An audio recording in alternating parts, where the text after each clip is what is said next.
Hey everybody, it's your girl Joanna Divine. Hi. Okay.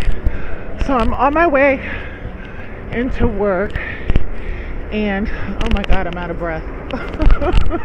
um on my way into work. It's about 9 something in the morning, almost 10, and I was gonna do the spoiler review once I got home this evening, but I wanted to be fresh in my mind and give you guys my initial reaction to X-Men 97. I woke up early this morning to actually go and sit in my living room and watch it firsthand. Before we get into it, if you like what you see, like what you're about to hear, please click subscribe, like, and share the video. Okay, so as you can see, I'm walking through the streets of Soho, New York City, and I was so excited by what I saw this morning that I literally couldn't wait to do my review for episode 1. So, like I said earlier, I woke up early this morning, turned it on at around 7 o'clock before I was going to start getting ready for work, and all I can say is wow. First of all, spoilers ahead. It's so wonderful to be able to have this nostalgic piece of art come out now, especially since you and I know that the X-Men have not been given their justice. Let me stop for a second so I can actually talk. Okay, so the X-Men have not been given their justice for the longest time, and they've never been done right since like X-Men 92 back in the 90s.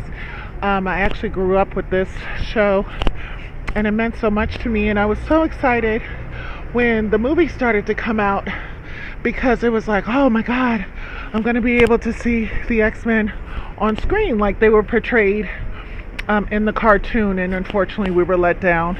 I definitely supported the movies because I do love the characters, but they've never been done right literally until now. It started off exactly where it left off back in the 90s. This time, instead of Jubilee being your entry point into the X-Men, Sunspot is. So Sunspot is used to basically be on the outside and looking into the X-Mansion, to the mutants. The Friends of Humanity are tracking him down, just like the Sentinels were tracking Jubilee down. Jubilee is now ascended to a higher level in the X-Men, and immediately, wow, the animation was unbelievable. Let's just say that their use of their powers, like Storm comes in raging like the queen and the goddess that she is and just messes shit up, and then it was crazy to see like Bishop and Cyclops use his powers in such a really cool way. He was like actually using his optic blast to like bounce off the floor to like fight the Friends of Humanity. It was so cool. And then you get into when Sunspot is then taken to the X-Mansion, and they're looking into Henry Gyrick and why he's still doing this. And now the X-Men, instead of being feared and hated as they were before, they're still feared and hated, but they're like really embraced by the president and by the government of the United States. So then, Jubilee takes Sunspot around, and she's like, hey, let me show you around. They go into the danger room. It's basically like a recap. Like, you don't have to have watched the X-Men in the 90s to like fall in love with this. The animation is so clean and crisp, but it still is like reminiscent of the 90s. It's really beautiful. And then they go in to then find out like where the new Sentinel base is, because it's like when they went to fight the Friends of Humanity, they noticed that they had a wreckage of like a a Sentinel arm, and they use it to like fight the X-Men, and the X-Men weren't really planning on that, so they have to go figure out like why Henry Gyrick is still making the Sentinels, and then he's working with Bolivar Trask, and then they fly in the X-Jet. All of the X-Men go to save the day, and literally it was like a free-for-all. And then what Storm does, whoo, they are finally giving her just due.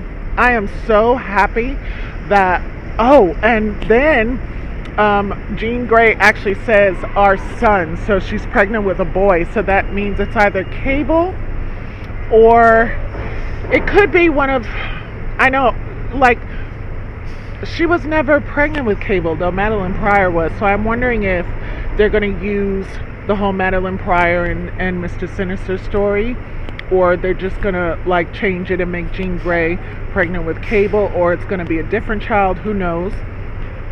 They never really explain, like, how Bishop is, like, back and, like, a full member of the team, but I guess they'll do that in the future. And then it ends with Magneto coming in and basically saying, here's the last will and testament of Charles Xavier, and everything he built, all of his fortune, everything that he ever did belongs to me. And that is episode 1. It was 32 minutes or so. And let's just say from beginning to end, it's so much more than it was in the 90s. Like, it's so much more nostalgic. It's so much more fan service to, like, the adults. And it's really fan service to children. And like I said, if you didn't watch the original, you don't have to. You won't be lost. It's just the X-Men at their truest form. It's like what I am praying that the MCU finally does them justice now that they're back under the house of Disney. So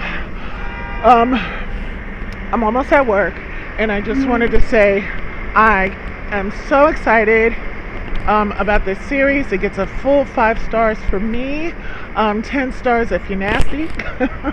And I'm looking forward to seeing episode 2 when I get home. But that is my review of episode 1. Definitely watch it. If you're not a member of Disney Plus, definitely become a member. If you're a fan of X-Men, you're going to absolutely love it. All right, guys, I'm heading in, and I will talk to you soon. Have a wonderful day. Love you guys. Bye.